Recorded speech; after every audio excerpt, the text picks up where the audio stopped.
to Inspiring Women with ADHD. I'm Renee Allen, your host of this podcast. I just laugh when I do this part because I have such a hard time saying anything that's scripted, even though I'm not really even reading it. I'm just trying to think of it.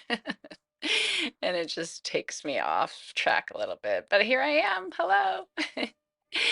Today's episode is episode 8. Amazing. Amazing. Maybe when I get to double digits, I'll feel more like this is legit. Right now, I'm still playing, still having fun talking to you. But I do have a plan. I do have a plan today. And that's to talk to you about executive dysfunction. Executive dysfunction. So if you've read anything about ADHD, looked into it, or maybe your doctor explained to you, ADHD is a disorder of executive function. Some even say you could call it executive function deficit instead of attention deficit. So what does this mean? What is executive function? I am going to explain in the way that I understand it, which is that's a way that the brain functions. One of the things that the brain does is have the functionality to help us make decisions, have things planned out, pay attention, all these kinds of things. So the areas of a executive dysfunction in ADHD are memory, and we can think of that, how that applies to our days. For me, it's just not keeping track of things or forgetting what I'm doing or what I need to be doing or what I need to have in my hands at the time that I'm leaving, or, just lots of things. I'm sure you can think of that too. I don't think it applies as much to memory as, what do you remember from a long time ago? Or remembering somebody's name, although, because a lot of these things we could think, well, everyone as they get older says, oh, I don't remember that anymore, or it's hard to keep track of people's names. That's true. But I think our executive function dysfunction, my goodness, I just need to stop saying that because it's like a tongue twister or something.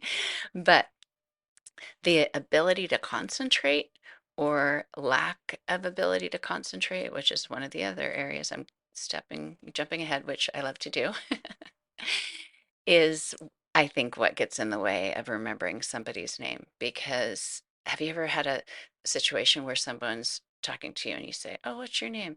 And she says, "Oh, my name is Jane." And you think, oh, and you didn't even let Jane, that name, even like you didn't even pay attention to it the first time. Sometimes we pay attention to something and we forget, but you may not have even let that name go in or pay attention to it because you were thinking about something else, like, oh, I'm cold, or oh, I wonder this about her or that. So I think some of that memory also, or lack of memory, comes from that kind of lack of memory comes from not paying attention. But the actual function of the brain to have memory that we forget, I don't know, maybe it all goes hand in hand. Because honestly, if you go into another room to get something because you're working on cleaning the kitchen and you think, I need this cleaner and it's in the bathroom. So you walk into the bathroom, and then while you're in the bathroom, you think, oh, I should organize my makeup drawer, or whatever it is.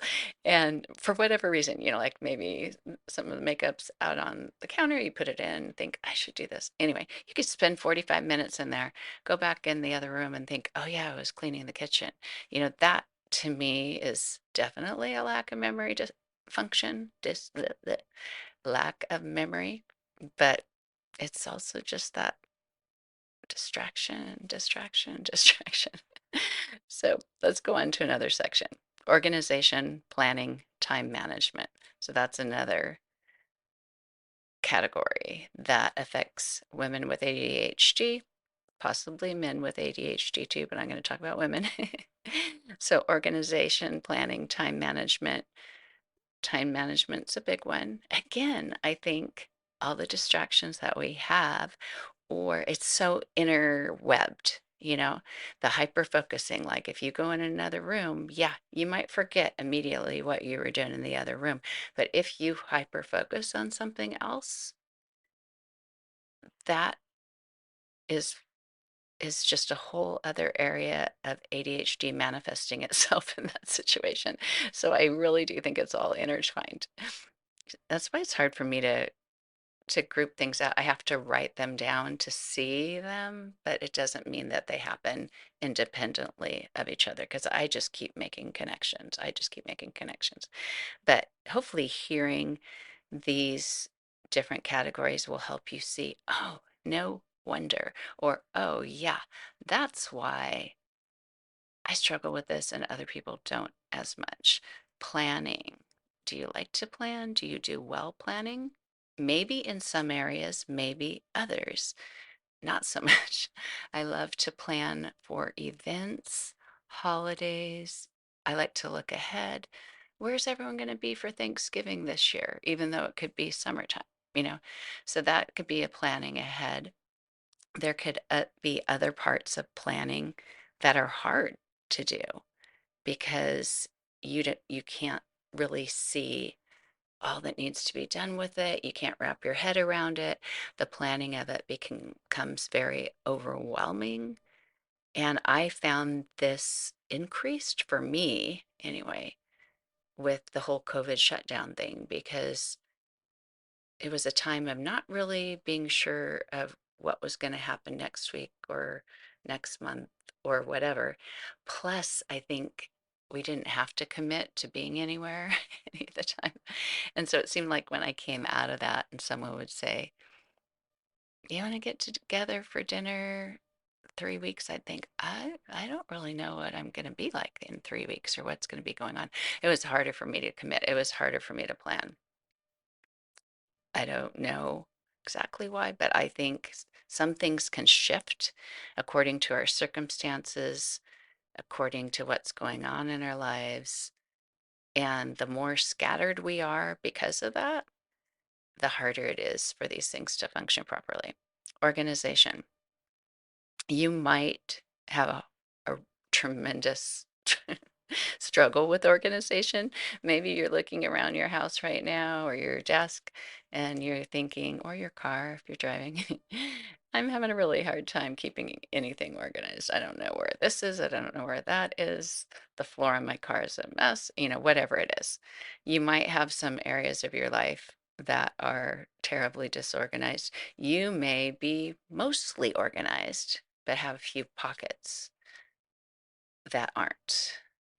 That's definitely me. I think I'm mostly organized because I have a much harder time functioning if I'm not, but I'm always aware of the parts, all the little pockets that aren't, like the paperwork or the Christmas decorations and Easter decorations that are partially put away. They're in a closet, but there's a lot of them that aren't quite where they need to be, and it's kind of a mess in there. So sometimes you get partially there, or you're mostly there, or you're organized in this part of your life, but another part you can never get a handle on it. Why is that? It's the brain. It can't do it all. It really can't. The other thing, attention. So we've already had two areas, memory. Second one, organization, planning, time management, all in there together. Third category is attention and concentration, which is a big one with ADHD, right? And a lot of you who say, yeah, I have ADD, they don't really call it ADD anymore, but that's where that is strongest in those people who don't have the hyperactive component is the being able to pay attention or concentrate. And it's not just, can I sit and read a book without my mind wandering? Can I listen to a conversation and pay attention? Can I remember this person's name? I think that goes in, all that. But I also think it goes into your physical body. I mentioned before how klutzy I am. And I don't say that as a negative, I just say that as a reality. I run into things, I don't clear a corner when I walk by it. And I think that's just not where my attention is. My attention isn't on what my foot is going to do if it's going to hit the brick of that mantle at the fireplace or whatever. It's my concentration is not on that. So I think that can factor in physically too, for sure. Another category is behavior and emotional control. So that's one category. So, what is your behavior like? Are you able to function properly in regulating or managing your emotions? Maybe some are more than are not. I don't think that one's a big one for me. But if I think about it long enough, I might, I might think of something. But do you have a hard time managing your emotions or a hard time controlling, your excitement or, when people say tone it down a little bit? I don't know. Emotions are meant to be felt, but there must be some level that's more acceptable in society or that works better for a group environment, works better in a family. That's one I haven't looked into as much because I don't think it's a big struggle for me, but it might be for you. So that might be one you might want to explore. Number five, fifth category is multitasking, problem solving, and I put in parentheses making decisions. I think the making decisions, if you struggle with making decisions, that could go up in the organization planning, time management slot.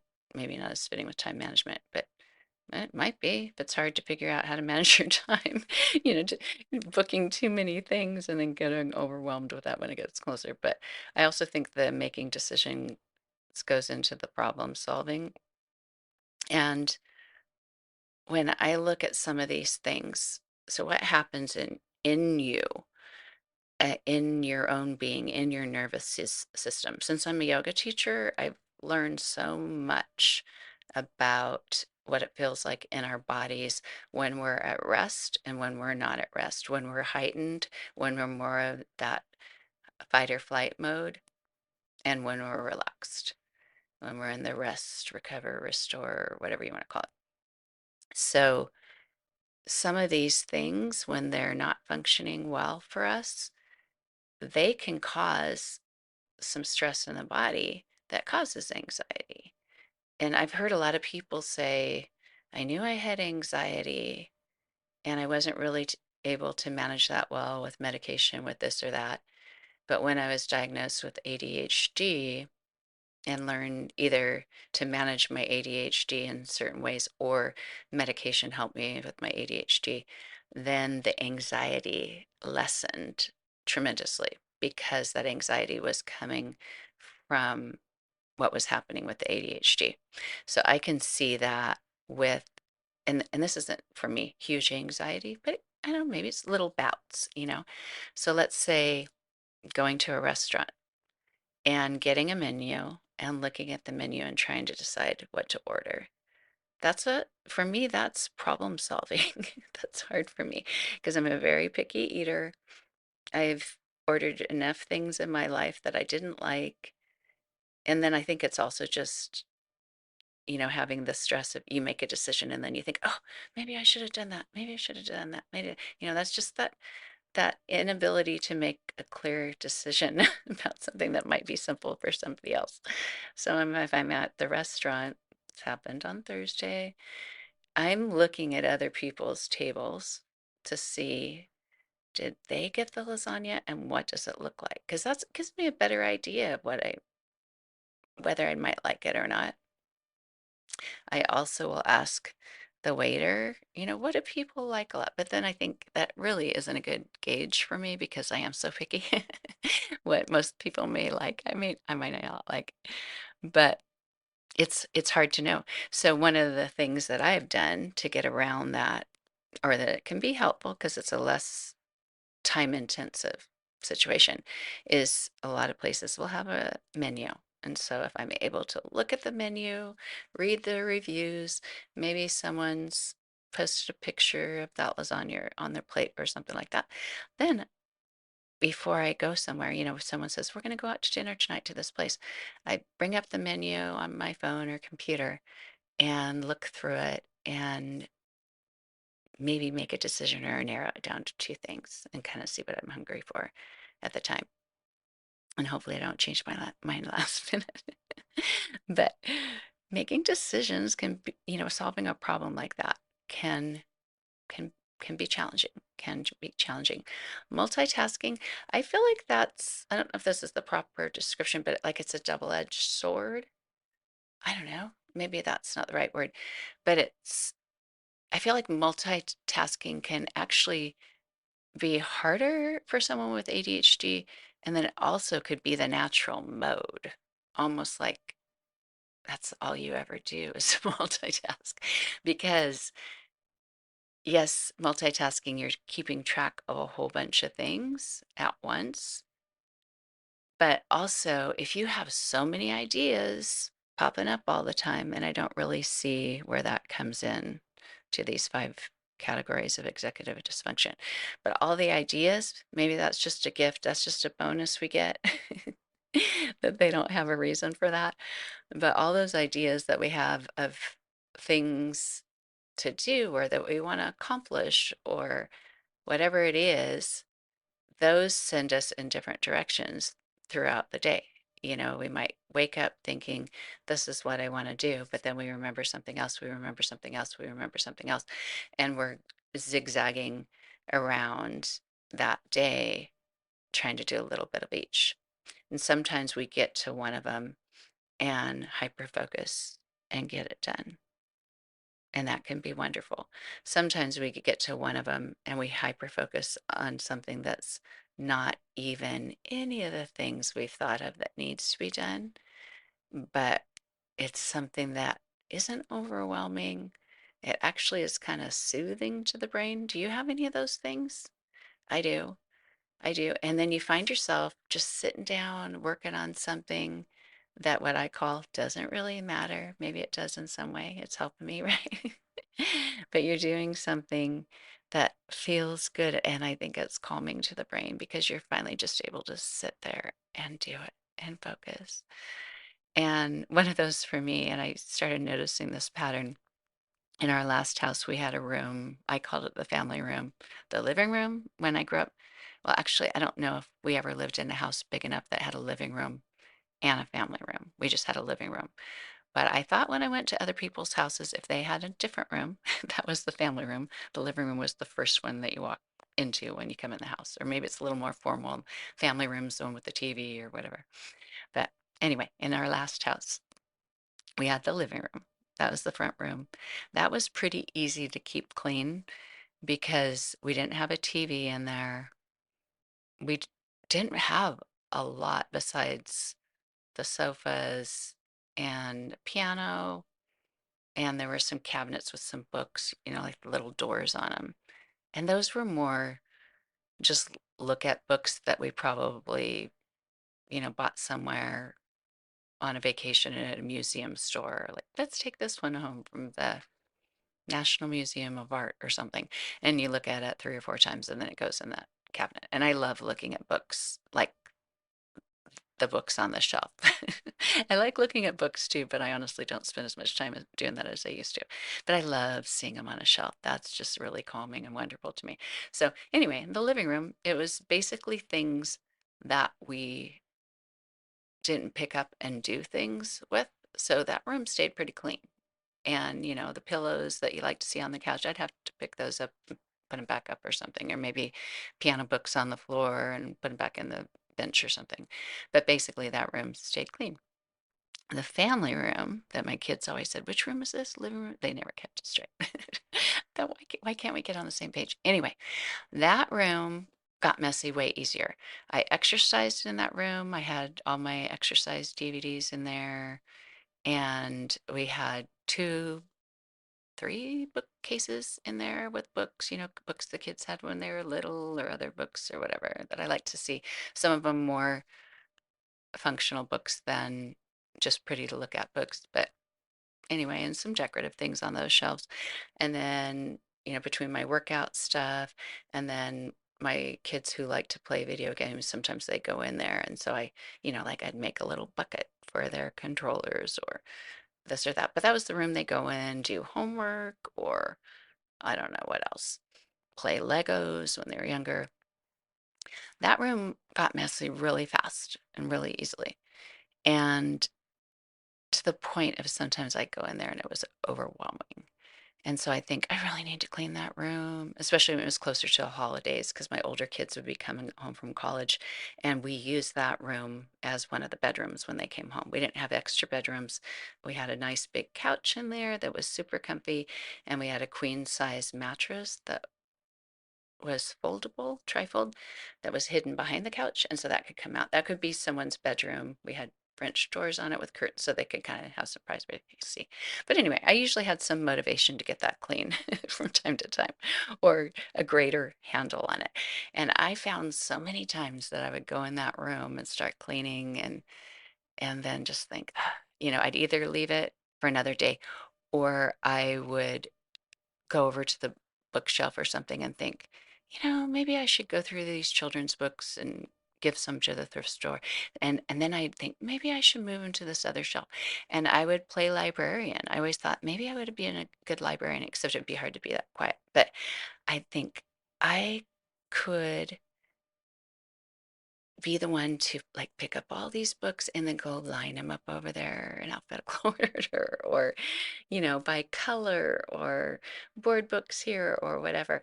I also, because I have so many exercise DVDs that I've done since the 90s, I would do things like, I think I'm going to buy some slim cases and put all of them in slimmer cases so they aren't taking up as much room on the shelf.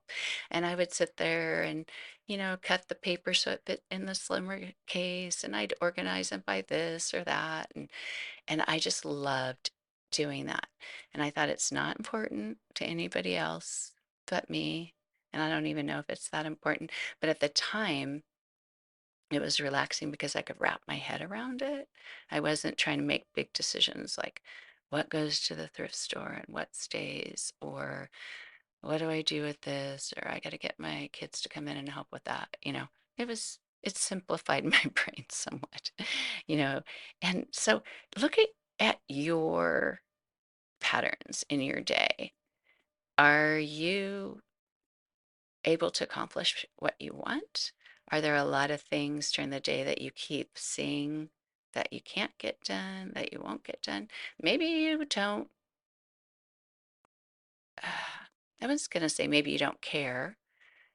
You probably care, but maybe you don't let it trouble your mind as much when you see something that's undone or that you want to get done that's not done. It seems like my life, for some reason, I walk around and see more and more things. And maybe that's because I have those ideas. I have those possibilities in my head of over where those papers are. I should get those cleaned out. I should, any area of my life that I have grappled with from the beginning of time, like paperwork, bills, organization. Email has helped with bills so much. Isn't it wonderful that you can just get an email or that you can auto pay or whatever? That has made life so much simpler. But that's a huge example to me that automating, creating a system in my day, in my life, whether it's with laundry or whatever it is I need to do, will help, will help tremendously. Without going any deeper into these different areas, these different categories, I guess they're more areas than categories, huh? Of executive dysfunction, what I hope you understand, and I'm trying to understand, is our brains developed this way at birth. This is the way our brains are. And at least that's what I've read. That's what I've been told. That's what doctors are saying right now. And that makes me want to go back and look at my childhood because I was diagnosed as an adult and spent most of my adult life not knowing I have ADHD. So I look back and see, where are there signs of that? Where does that make sense to me? Oh, this is why I'm this way. This is why I'm that way. That's why this was hard for me, or this was easy for me. If you're like me, you can find parts of your life, childhood, even being a teenager, where maybe, I remember back in the 80s, the word spaz was a word for, being more scattered or a little bit crazy. You're a spaz, or airhead. And the thing was, is not very many people called me an airhead, but a few people did. And I think the reason they didn't is because airhead also came with blonde, and it also came with not being as smart in about things. And I was super, super smart in school. So I think that being an airhead wouldn't be a normal thing, but they might say, "Oh, you're acting like an airhead," that kind of thing. So anyway, I don't know if you can go back and look at things, whether it's the attention deficit part or the hyperactive part. If you have one or both, I have both, you might be able to find a lot of areas where that make you see that playing a part in your life. You might also look and think, well, how is it possible that I had this, that I was born with this brain? Because I didn't struggle with this until this time of my life. Like for me, I did really well with my homework in high school. It was harder for me in college, and I just tacked that up to college. The classes were harder, the teachers were harder, but now I don't know. But I look at reading books. I could read books. In fact, I was an English major, so I read books. But in order to really absorb them and understand them, I had to read slowly. And I spotted that right away in high school. My best friend gobbled up books like my oldest daughter does. She just eats up a book. She gets, she would get the new Harry Potter and she'd have it finished in a couple hours. And I think, how on earth did you do that? If I did, like, they'd have speed reading courses or something. If I did speed reading, where I looked at each word that fast, yeah, maybe I could get through it, but none of it would go into my brain. I wouldn't have absorbed any of it.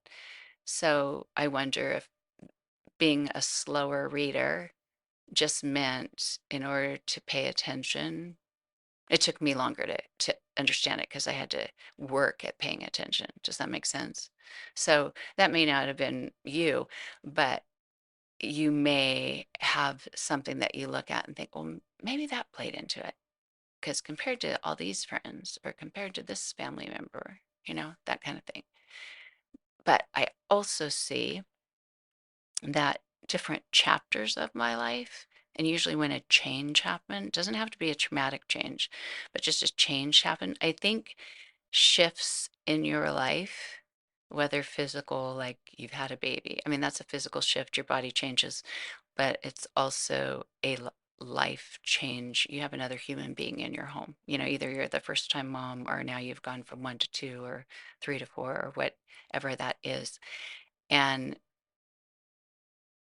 those shifts, whether they're exciting shifts or difficult shifts, they're stressful on the body. And my guess is any of that stress can compound some of the impact that this has on our lives. I don't know. Do you have any guesses? I just like to ponder this. And I'm sure that's another area of ADHD, just pondering, hyper focusing, digging deep, being curious.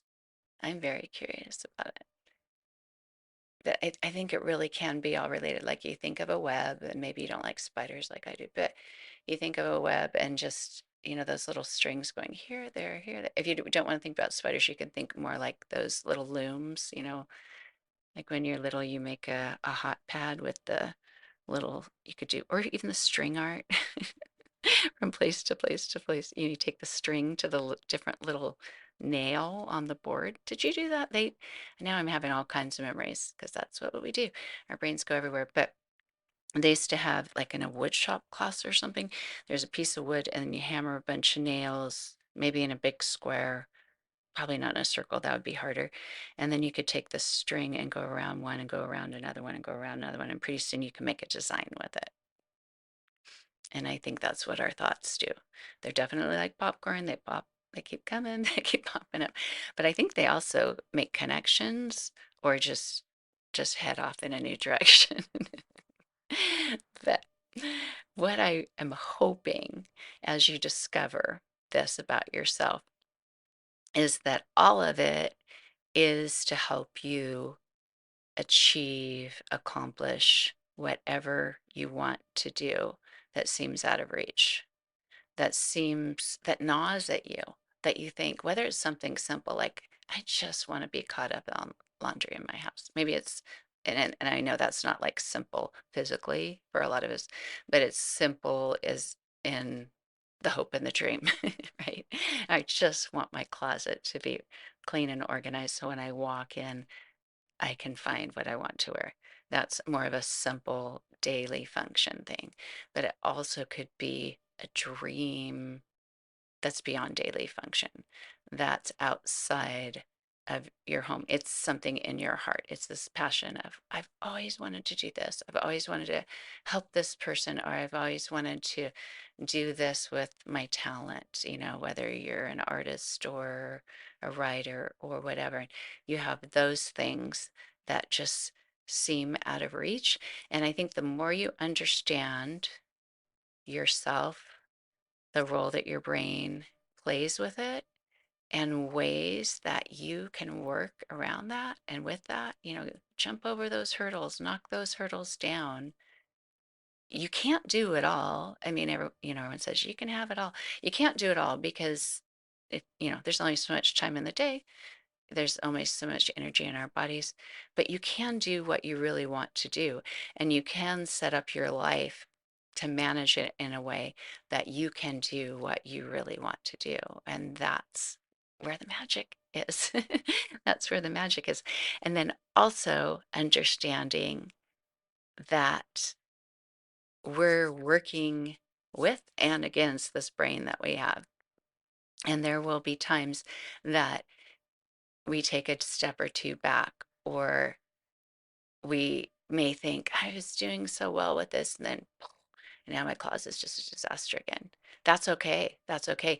You have the skills to be able to get there again. It's hard. I mean, it's okay, meaning like it's not over. We still have the capacity to do it again. It may not be maintained forever. We may not have the endurance to always keep it that way, but we've got to give ourselves grace because we know we're working with a different capacity than other people are. Does that make sense? And I know other people have their struggles too, but we're talking about what our struggles are so that we can take the time that we have here on earth and do what we really, really want to do, what really matters to us. I don't know. The older I get, I think this is so important for us to understand because it's easy to think that's for other people, that works for other people. Oh my gosh, I'm getting kind of teary inside. But to think that those those things work out for other people, but I don't know if it can work for me. And I want you to know it can work for you. It really can. And you just got to keep going and you've got to give yourself grace along the way and hopefully laugh at it every once in a while along the way and find other friends or family members who have ADHD so you can relate, so you can just go, yeah. My daughter-in-law has some similar dysfunctions as I do with ADHD. I feel like more so than my daughter and I are so much alike, but I feel like she's more high functioning than I am. And I was probably more high functioning when I was more her age. But but my daughter-in-law, I see the struggles she has and with her three little kids, and I love to share with her my mishaps because I know it makes her feel better. I know it makes her feel better because I think it's hard to look around and, especially if you're a young mom and you're in this generation of everyone's Instagram posts of, the perfect pictures and the perfect, all that. And it's not even just having a perfect picture. It's, like fond, having your laundry caught up so you can actually wear clean clothes to have the picture. And it, I don't know, it can be a lot just to get that perfect picture. It's not just a photographer it's not just the portrayal of this family that's got it together. It's just actually, can I get my day together so we could actually go to the park and have those pictures taken and fit that into our day. So anyway, yeah, I haven't had any other episodes where I've gotten emotional, but I think it's just because the passion is so strong for me today in following my own heart and just not letting anything get in the way anymore. And I want it to be that way for you. And I'm doing what I can to build my website. I've pretty much got it built now. I'm trying to finish up my what they call freebies, the things that I want to give you that hopefully will help you. In fact, I was thinking today's episode would be about one of those, just to explain why I'm even making it and how I think it can help you. But I'm trying to get those all finished and linked on there because I want to offer tools that you can have for free if money is an issue for you. And I'll also be making some that are paid, that cost money to be a part of, just because they'll take a lot more effort on my part. And the more I do this, the more money it costs just to be set up to be available to the world, if that makes any sense. All the memberships and this and that. Plus I need to spend my time doing some things that can help pay our bills as well. But anyway, like I said last time, I'm an open book, so sharing is part of who we are. And that's part of my message to you today, too. Every time I come up to make an episode, I wonder, is this going to be another one that's like 40 or 45 minutes? Because that's what has felt more natural for me so far. But I'm trying to make some shorter episodes too, in case you don't have as much time to listen. But I hope you can listen, on a drive. You may not be driving very far, but I like to listen while I'm driving, but I also love to listen to podcasts while I'm trying to get something done, because then my own ideas don't come up in my own head and I can focus better. So hopefully that's helping you too. But I just wanted to say before I go, thank you, thank you, thank you for letting me talk to you, for listening. I hope it helps you in some way.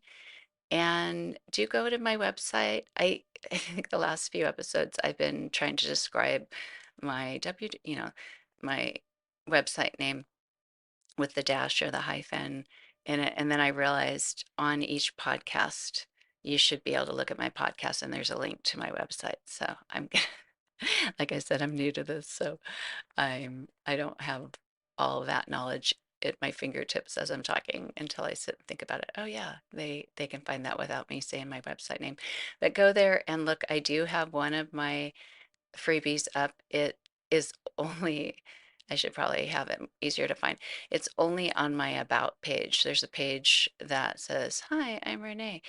And at some point I show some of my favorite things, and then there's a free favorite things quiz at the bottom. And if you click on that, you can have that emailed to you, which maybe you're thinking, why on earth would I need a favorite things quiz? But I will talk about that more on another episode, but the short answer is not everybody is curious about us. Tell me about this. What do you love about that? What do you love about that? And sometimes it's nice just to think about it on your own. And so I'm asking you, and it's not something that you need to send back to me. You can if you want. I won't say, don't send that to me. It's not set up like that. It's something for you to fill out either on your computer or print out. And there's a reason and how it can be helpful for you to even go through that process that I'll share in the next episode, if I can remember. I really tried not to commit to, oh, and in the next episode, even though I'm supposed to have that planned out. That's what I was told in setting up a podcast. Have your plan each week, what the name of your episode will be. But so far, I haven't done that. And I don't know if I will, because right now planning is part of my dysfunction. And I just don't want to commit to that because, what if that day I really feel like talking about something else?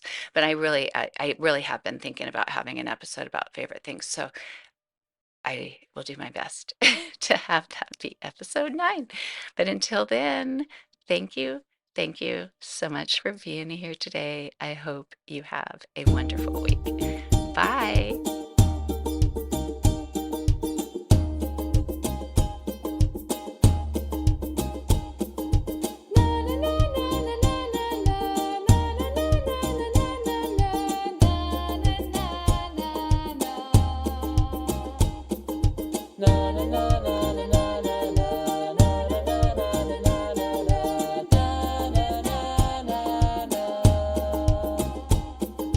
Double chins, rubber ducks, squeaky cheese and paper cups, applesauce, Superman, rocket ships and Peter Pan, boogie boards and parachutes and soda cans, jumping jacks and pillowcases for my hands, Donald Duck and fire trucks and Pokemon, Santa Claus and Johnny Depp and Donkey Kong, chocolate chips and zipper zips and 914, little children jumping on the trampoline, model trains and passing lanes and super glue, tangerines and magazines and kangaroo. Oh yeah. Daily Rock. Rewind, I've run out of time to sing melodies and harmonies. I'm cut short, the silence of sound has yet been found, but not by me.